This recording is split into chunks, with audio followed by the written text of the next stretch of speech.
கர்த்தர் உன்னை தினமும் தேடி வருகிறார் என்ற தலைப்பில் அதிகமாக தியானித்து வருகிறோம். என்று கர்த்தருடைய வார்த்தையை தியானிப்போம். இளைப்பாறுதல் தருகிறவர் நம்மோடு எப்படி நமக்கு இளைப்பாறுதல் தருகிறார் என்று பார்ப்போம். உங்கள் தேவனாகிய கர்த்தர் உங்களோடு இருந்து 4 திசையிலும் உங்களுக்கு இளைப்பாறுதலை தந்தார் அல்லவா? தேசத்தின் குடிகளை என் கையில் ஒப்புக் கொடுத்தார். கர்த்தருக்கு முன்பாகவும் அவருடைய ஜனத்திற்கு முன்பாகவும் தேசம் கீழ்ப்பட்டு இருக்கிறது.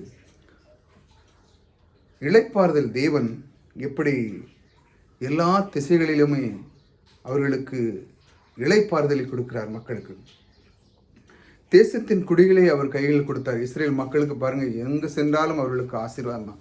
அந்த மாதிரி இளைப்பாறுதலை கொடுக்கிற தேவன் உங்களோடு கூட இருக்கிறார். நீங்கள் எந்த திசைக்கு போங்க, இந்த இந்த இடத்த விட்டு நாட்டை விட்டு நாடு போனாலும் சரி தான், ஸ்டேட் விட்டு ஸ்டேட் போனாலும் சரி தான், இல்லை ஒரு தெருவிலிருந்து இன்னொரு தெருவுக்கு நீங்கள் குடியிருந்தாலும் சரி தான், உங்களுக்கு எங்கு சென்றாலும் அவர் உங்களுக்கு இளைப்பாறுதலை தருகிற தேவன் அல்லவா?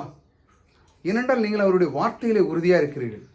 அன்று இஸ்ரவேல் மக்களுக்கு கொடுத்தது போல இன்றும் உங்களோடு கூட இருக்கிறார் இளைப்பாறுதல் தேவன். அதை நீங்கள் மனதில் வச்சுக்கணும். இஸ்ரேல் மக்கள் தான் செஞ்சாங்க, நாங்கள் இப்போ நீங்கள் இஸ்ரேல் மக்களுடைய சன்னதியாக நீங்கள் நாம் இருக்கிறோம். ஆகையால் நமக்கு ஒரு குறைவில்லாத தேவன், இளைப்பாறுதல் தேவன் நம்மோடு கொடுக்கிறார். 4 திசைகளிலும் இளைப்பாறுதல் கொடுக்கிறார். நீங்கள் இருக்கிற தேசம், நீங்கள் இருக்கிற எந்த இடத்துல இருக்கீங்களோ அது உங்களுக்கு ஆக்குற அளவுக்கு அவர் உங்களுக்கு கூட இருக்கிறாருங்க. உங்களுக்கு வீடு இல்லாத ஒரு பிரச்சனையாக நீங்கள் பல இடங்களில் மாறி மாறி போகிறீங்களா? நீங்கள் கர்த்தரை நோக்கி ஜெபிக்கும் பொழுது, ஆண்டவரே நான் இப்படி செய்கிறேன், இது எனக்கல்ல, இன்று நான் இதுதான் இதற்கு முற்றுப்புள்ளி, இதற்கப்புறம் நான் சொந்த வீடு தான் எடுப்பேன் என்று அவர் உங்களுக்கு இளைப்பாறுதலை கொடுக்கிற அளவுக்கு உங்களுக்கு ஒரு ஆறுதலை கொடுக்கிறார். இனிமேல் இந்த மாதிரி இருக்காது. நீங்கள் எங்கு சென்றாலும், நீங்கள் எங்கு அந்த காலடி வைத்த இடத்துல நீங்கள் எங்கு சென்றிருந்தாலும் உங்களுக்கு ஆசீர்வாதம், அந்த இடத்துல உங்களுக்கு சொந்த வீடு கிடைக்க கர்த்தர் உங்களுக்கு கொடுப்பார்.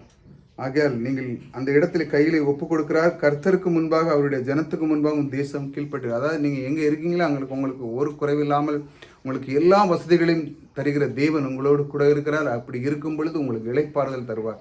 நீங்கள் நினைக்கலாம், ஐயோ நான் எத்தனை கஷ்டத்தில் இருக்கேன், எவ்வளோ பிரச்சனை இருக்கேன் அப்படிங்கும்போது, இன்று அவர் உங்களுக்கு சொல்லுகிறார், நான் இளைப்பாறுதலை தரப்போகிறேன். இந்த வருஷத்தில் அவர் சொல்லுறார், இந்த வருஷத்தில் நான் உங்களுக்கு இளைப்பாறுதல், நீ எங்கேயும் கலங்காத, நீ மாறி இருக்கிறியா, இல்லை ஒரு கஷ்டமான ஒரு வேலையில் இருக்கிறியா, ஒரு பிரச்சனையில் இருக்கிறியா, அதெல்லாம் விட்டு விலகி உனக்கு சுகத்தை கொடுக்குற தேவன் உனக்கு உன்னோடு கூட இருக்கிறார்.